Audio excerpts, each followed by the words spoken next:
আসসালামু আলাইকুম। ট্রাফিক আইন লঙ্ঘন শনাক্তকরণে এআই প্রযুক্তির ক্যামেরা কিভাবে কাজ করে? ঢাকা মেট্রোপলিটনে বর্তমানে কৃত্রিম বুদ্ধিমত্তা সম্পন্ন এআই প্রযুক্তির ক্যামেরা ট্রাফিক নিয়ন্ত্রণে ব্যবহৃত হচ্ছে। কোনো যানবাহন সিগন্যাল অমান্য করলে, উল্টো পথে চললে, লেন মেনে না চললে, কোনো ড্রাইভার হেলমেট পরিধান না করলে, সিট বেল্ট না বাঁধলে, এ ধরনের আরও বেশ কিছু অপরাধ করলে এআই প্রযুক্তির ক্যামেরা তার সাথে সাথে শনাক্ত করতে পারে।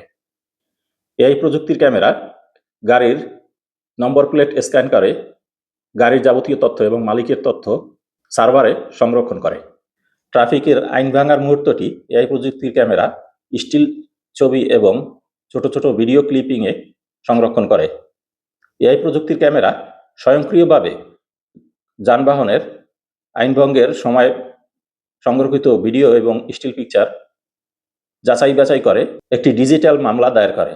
এই মামলার রসিদটি মোবাইলে মেসেজের মাধ্যমে এবং ভিডিও এবং স্টিল পিকচার মোবাইলে সংশ্লিষ্ট গাড়ির মালিকের কাছে চলে যায়।